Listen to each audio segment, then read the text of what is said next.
Hello, I'm Andrea Foss and welcome to the Louise Evans Dual Herb Garden.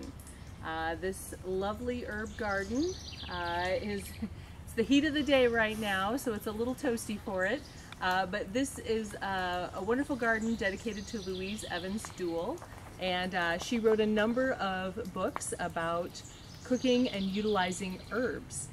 So we have several different herb beds here. This is our medicinal bed that's closest to me. So we have a number of things in here, including echinacea, clary sage, rue, valerian, tansy, yarrow, Vicks plant.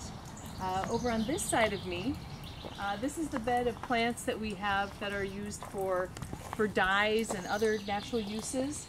So we have vetiver, anise hyssop, blackberry lilies, so a number of different plants in here. There's also some rudbeckia in here. Some of the most popular herbs that people are familiar with are the culinary beds. So we have lots of basils, marjoram, lavender, rosemary, sage, onion, borage, so some really great plants there. Lots of thyme and oregano, fennel.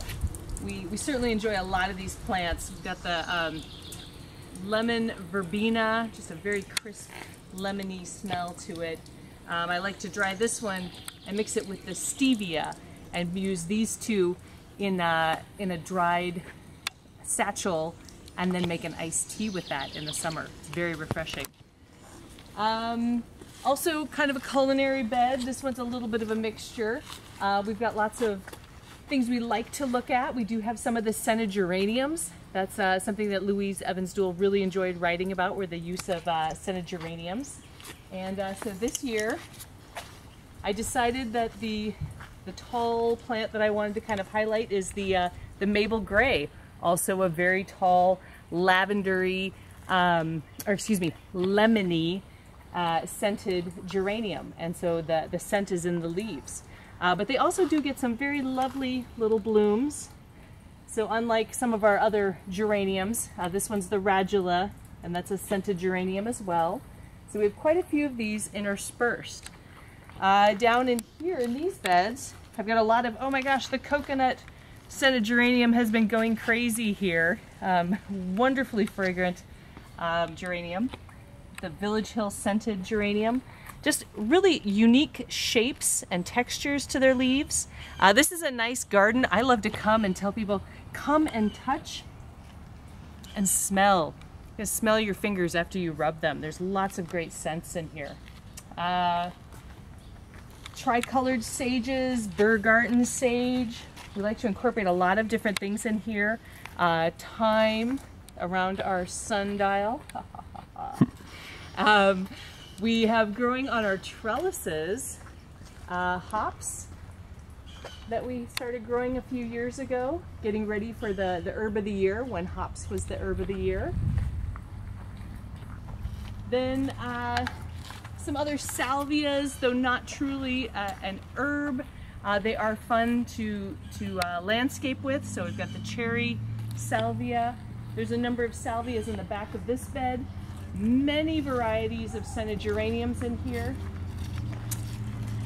The pink capsicum, oh, what a beautiful flower that it has right now. Just a lovely, this one I tend to think of as a little more sprawling, so I'm excited to see it very upright. Kind of spread out the plants a little bit more this year so that they had more room to expand. Sometimes they get so large, there just becomes a jungle in here.